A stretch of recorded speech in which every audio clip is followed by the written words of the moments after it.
दोस्तों, सोचिए, अगर किसी सरकार का एक ताकतवर कैबिनेट मिनिस्टर अचानक से रिजाइन कर दे तो क्या कहानी वहीं खत्म हो जाती है या फिर असली पॉलिटिकल गेम उसके बाद शुरू होता है?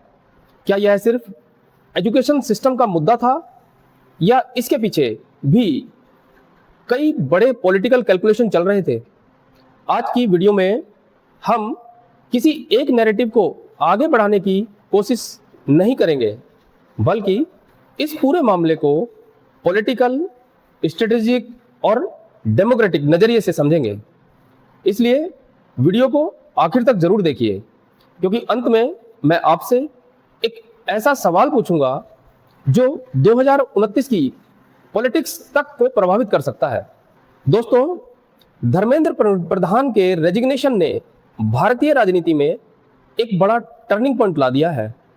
कुछ लोग इसे स्टूडेंट्स की जीत बता रहे हैं, कुछ इसे ऑपोजिशन प्रेशर का नतीजा बता रहे हैं, जबकि कुछ का कहना है कि यह मोदी गवर्नमेंट का एक स्ट्रेटेजिक सैक्रिफाइस है। लेकिन सबसे बड़ा सवाल यह है कि अगर रेजिग्नेशन हो गया तो प्रोटेस्ट अभी भी क्यों जारी है? अगर आंदोलन की सिर्फ एक ही मांग थी तो मांग पूरी होने के बाद आंदोलन खत्म हो जाना चाहिए था। लेकिन अगर मांगें लगातार बढ़ रही हैं तो इसका राजनीतिक मतलब क्या निकाला जाए? यहीं से असली बहस शुरू होती है। दोस्तों, एक तरफ आंदोलन से जुड़े लोग कह रहे हैं कि एजुकेशन रिफॉर्म्स, छात्रों पर दर्ज एफआईआर और पुलिस के एक्शन जैसे कई मुद्दे अभी भी बाकी है। दूसरी तरफ सरकार के समर्थकों का कहना है कि अगर रेजिग्नेशन के बाद भी आंदोलन जारी है तो इसका मतलब है कि आंदोलन का उद्देश्य सिर्फ एक मंत्री का इस्तीफा नहीं था। इसकी वजह से सोशल मीडिया पर अलग अलग नैरेटिव्स तेजी से फैल रहे हैं।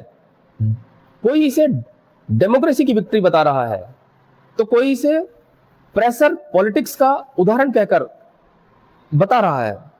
लेकिन एक बात हमेशा याद रखनी चाहिए कि किसी भी लोकतंत्र में शांतिपूर्ण तरीके से प्रोटेस्ट करना हर नागरिक का संवैधानिक अधिकार है। वहीं किसी भी आंदोलन के बारे में फॉरेन फंडिंग, इंटरनेशनल कॉन्स्पिरेसी या किसी विशेष संगठन की भूमिका जैसे दावों को तब तक तथ्य नहीं माना जाता जब तक उनके समर्थन में कोई ठोस और सार्वजनिक रूप से उपलब्ध सबूत न हो। इसलिए हमें फैक्ट और ओपिनियन के बीच का फर्क समझना बेहद जरूरी है। अब बात करते हैं पॉलिटिकल इंपैक्ट की। धर्मेंद्र प्रधान का रेजिग्नेशन निश्चित रूप से बीजेपी के लिए एक इमेज चैलेंज बन सकता है, क्योंकि पिछले कई वर्षों में यह धारणा बनी हुई है कि मोदी गवर्नमेंट में मंत्री आसानी से इस्तीफा नहीं देते। ऐसे में अपोजिशन इसे अपनी राजनीतिक जीत के रूप में पेश करेगा, वहीं सरकार इसे अकाउंटेबिलिटी और मोरल रेस्पॉन्सिबिलिटी का उदाहरण बता सकती है। यानी दोनों पक्ष अपनी अपनी कहानी जनता के सामने रखेंगे और अंतिम फैसला जनता करेगी। अब सवाल यह है कि आंदोलन का अगला कदम क्या होगा? अगर आने वाले दिनों में नई मांगें सामने आती हैं तो सरकार के सामने सबसे बड़ी चुनौती होगी कि वह लॉ एंड ऑर्डर बनाए रखते हुए डेमोक्रेटिक राइट्स का सम्मान कैसे करे। अगर सरकार सख्ती करती है तो उसका राजनीतिक असर अलग अलग होगा, और अगर लगातार बातचीत का रास्ता अपनाती है तो उसका प्रभाव अलग होगा। इसलिए आने वाले कुछ दिन भारतीय राजनीति के लिए बेहद अहम साबित हो सकते हैं।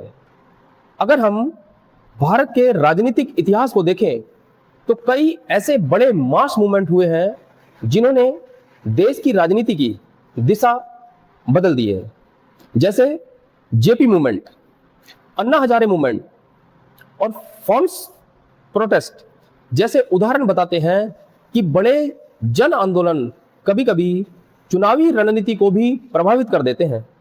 लेकिन हर आंदोलन का परिणाम अलग होता है। कुछ आंदोलनों से नई राजनीतिक पार्टियों का जन्म होता है, जबकि कुछ केवल नीतियों में बदलाव तक ही सीमित रह जाते हैं। इसलिए इस आंदोलन का अंतिम परिणाम क्या होगा, यह अभी कहना जल्दबाजी होगी। इस पूरे घटनाक्रम का एक सबसे महत्वपूर्ण पहलू एजुकेशन सिस्टम भी है। करोड़ों छात्रों और उनके परिवारों की सबसे बड़ी चिंता यही है कि भविष्य में प्रतियोगी परीक्षाएं पूरी तरह ट्रांसपेरेंट, फेयर और लीक प्रूफ कैसे बने। अगर सरकार इस दिशा में मजबूत रिफॉर्म्स, बेहतर अकाउंटेबिलिटी और मजबूत परीक्षा प्रणाली लागू करती है, तो यह पूरा विवाद भविष्य में एक सकारात्मक बदलाव का कारण भी बन सकता है।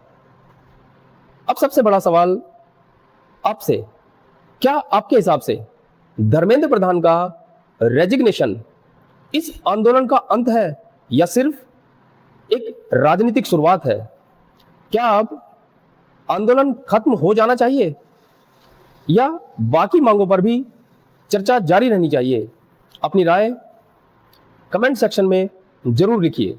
अगर आपको यह एनालिसिस वीडियो पसंद आई हो तो वीडियो को लाइक कीजिए और मेरे चैनल को सब्सक्राइब कीजिए और बेल आइकन जरूर दबाइए, ताकि ऐसे ही high quality political analysis video सबसे पहले आपको मिलती रहे। धन्यवाद। मिलते हैं अगली वीडियो में। जय हिंद।